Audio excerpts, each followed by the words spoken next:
अस्सलाम वालेकुम स्टूडेंट। आज मेरे पास ये अकाउंटिंग का एक इलस्ट्रेशन है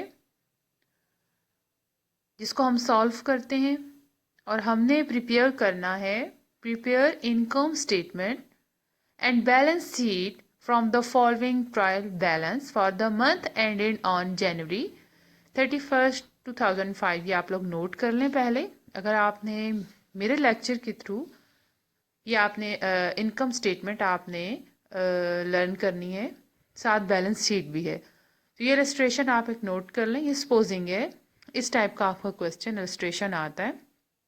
कैश दी गई है, प्रिपेयर्ड इंश्योरेंस है, supplies inventory equipment building land drawing salaries expenses और डिफरेंट एक्सपेंसेस आपको दिए गए हैं। ठीक है, फिर सामने आपका नेम ऑफ अकाउंट है और डेबिट और क्रेडिट में इनकी रीडिंग्स आपको गिवन है और क्वेश्चन में ही कुछ बैलेंस करके दे दी गई। सेम वैल्यूज़ इनका आ रहा है आपके पास, सेम वैल्यूज़ आंसर है। दोनों साइड पे क्रेडिट और डेबिट आपके पास 144 एंड 359 ये आपका सेम आंसर आ रहा है जी क्वेश्चन में। ये जस्ट इलस्ट्रेशन है, ठीक है।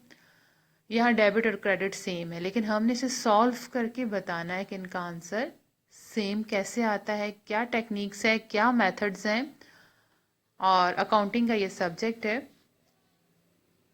तो लेट्स स्टार्ट। आप लोग इसको नोट कर लें।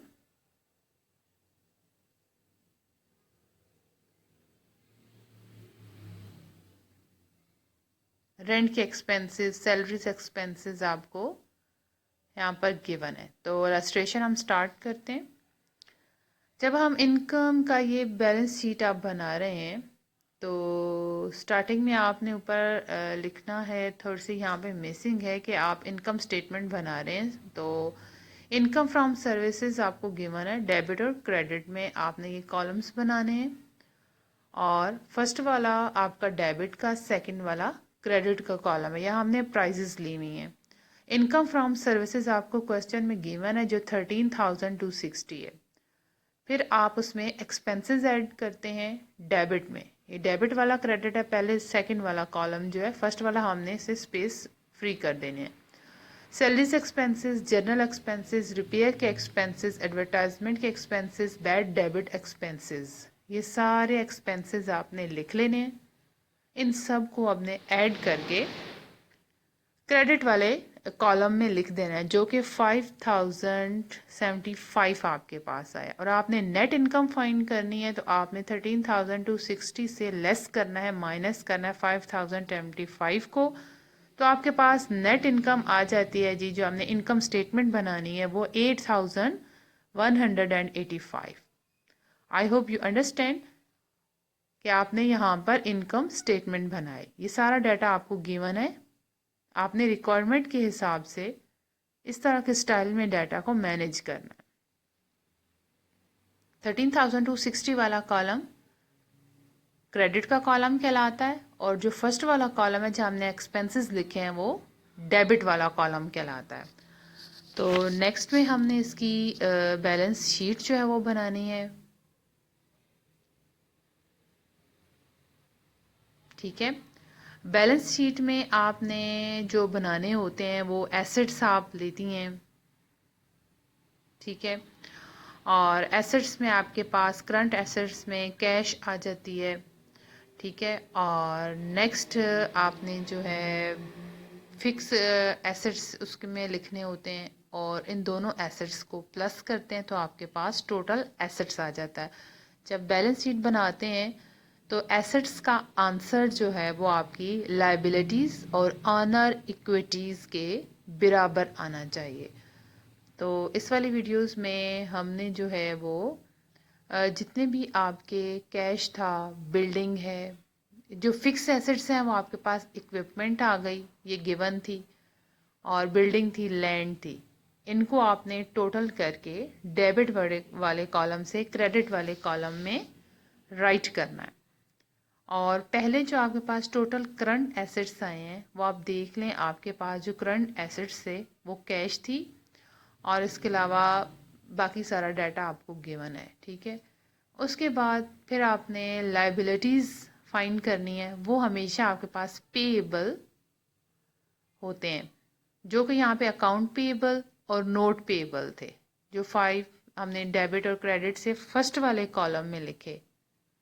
फर्स्ट वाला जो हमने फ्री कॉलम किया था वहाँ वो लायबिलिटीज़ के लिए था, वहाँ हमने राइट किया, फिर इन दोनों को हमने ऐड किया और डेबिट वाले कॉलम में लिख दिया। ठीक है, फिर ऑनर इक्विटीज़ आ जाती हैं, वो कैपिटल गिवन होता है ऑनर का, वो 37,305 था। नेट इनकम जो हमने फर्स्ट वाले कॉलम से फाइंड की थी, बिल्कुल पहले वाला जो आपके पास पिक्चर आई थी, वो हमने इसमें ऐड की तो नेट इनकम आ गया। ये जो आपके पास ड्राइंग दिए जाते हैं ये गिवन थे 1200, जो नेट इनकम और कैपिटल को प्लस करके आंसर आता है उसमें से ड्राइंग को लेस करते हैं और वो वाली वैल्यू आपने डेबिट वाले कॉलम में लिखनी है। फिर इन दोनों वैल्यूज को ऐड करते हैं तो आपके पास टोटल इक्विटीज आ जाती हैं, जो कि 138,084 था।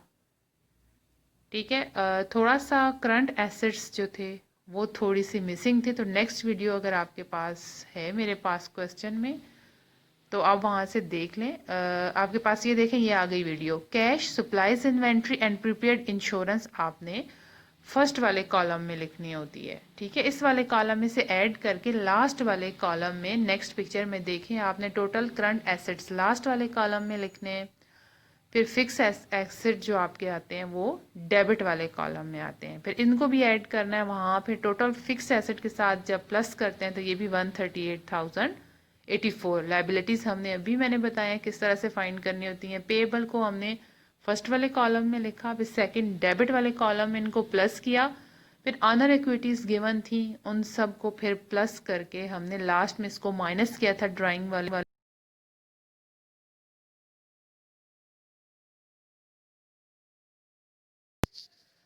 जी, नेट ड्राइंग वाले को माइनस करते ऊपर वाले को प्लस करके 44 to 90 को जब 93,794 में ऐड करते हैं तो 138,84 आ जाता है, जो आपकी एसेट्स और एसेट्स का आंसर इक्वल आना चाहिए लायबिलिटीज़ और ऑनर इक्विटीज़ दोनों के।